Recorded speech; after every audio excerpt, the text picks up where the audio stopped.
This is what happens when you disobey me. My father stood over a fire he'd built in our backyard. My clothes, my school books, everything I owned. But it was the toolbox that broke me. Solid oak, brass corners, packed with tools my grandfather had used. 3 generations worn into those handles. He held a garden hose, not to save my things, to protect his lawn. The toolbox split in the heat. I heard the hammer fall inside.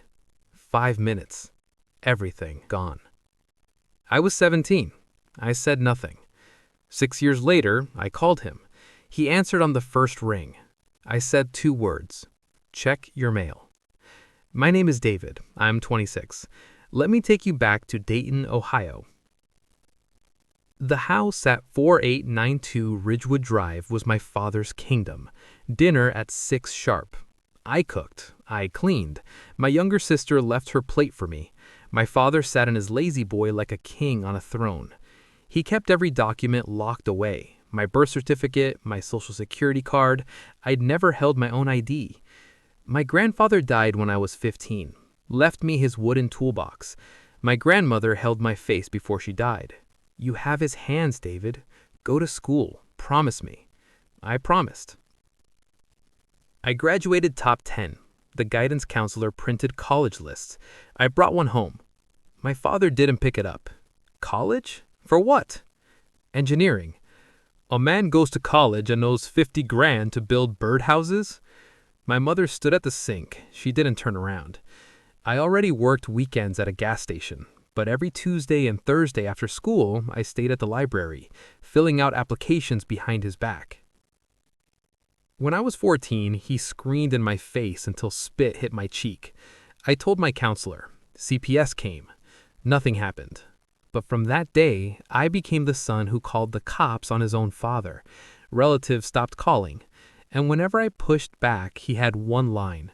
You want to call the cops again? See who believes you. My mother whispered once, don't provoke him. Her hands shook. She was surviving him. What I didn't know, he'd set up alerts on the school network. The week I accessed college applications 4 times, he got notified. I came home and knew something was wrong. The TV was off. He sat upright in his chair. Sit down. He walked to the garage, came back with a trash bag and keys. Outside. He went to my room. Clothes, books, sketchbooks, into the bag. Then my grandfather's toolbox. Not that, my voice cracked. Please, that was Grandpa's. He held it and looked at me. Your grandfather spoiled you. My sister watched from the hallway, looking at her phone. My mother pressed against a wall, hand over her mouth. He carried everything to the backyard. The burn barrel was already there, waiting. He poured lighter fluid, lit it. The toolbox split in the heat. I heard the hammer fall inside. He held the garden hose for his lawn. 5 minutes. Everything. This is what happens when you disobey me. I said nothing. That night, my mother slipped into my room, pressed an envelope into my hand. Birth certificate, social security card, $340 cash he'd skimmed from groceries. Go, she whispered. Don't come back. I climbed out the window, walked to Mrs. Delano's next door. She pulled me inside without a question. I left with $340 and a white envelope. 6 years later, I was working construction in Dayton. One day, scrolling through foreclosure listings, I stopped cold. 4892 Ridgewood Drive. Notice of default. Scheduled auction. My father had taken out loans, stopped paying. The bank was taking his house. I ran the numbers. Purchase price, repairs, market value. Solid profit. I bid at the courthouse auction. I won. $131,000. My house, now. I recorded the deed, took a photo standing in front of the brass numbers, wrote on the back, new owner, deed recorded, D. Thornton. Dropped it in his mailbox, raised a flag. Then I called him. He answered on the first ring. Check your mail. I hung up. He showed up to my office 2 days later, looked older, smaller. You think you can take my house? I set down my pen. It stopped being your house when you stopped paying the mortgage. I had financing. I bid. I won. You raised me. I gave you a roof. You burned everything I owned. My grandfather's toolbox. 3 generations. You stood there with a garden hose to protect your lawn. He had nothing to say. He walked out.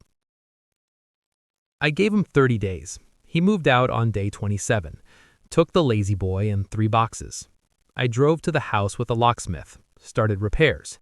In my old bedroom, behind the closet shelf, I found a shoebox. Inside, pages from my sketchbook, edges blackened, a drawing of my grandfather's hands, and at the bottom, a piece of oak from the toolbox, charred, saved.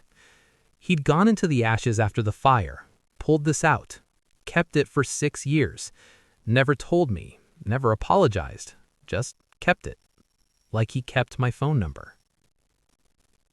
My mother still lives there now, $200 a month. She sleeps with the front door unlocked because her son believes in doors that open from the inside. My father calls sometimes. We talk. Not long, but we talk. He lost his house the same way he lost me, by refusing to believe I could leave. I'm sitting on the front porch now, morning light on the brass numbers. The lawn is mine. The roof is mine. My grandfather's hammer, gone in the fire. But I still have his hands. My name is David. I'm 26. And that's what happened when I finally answered my father's fire with something he never expected. A door.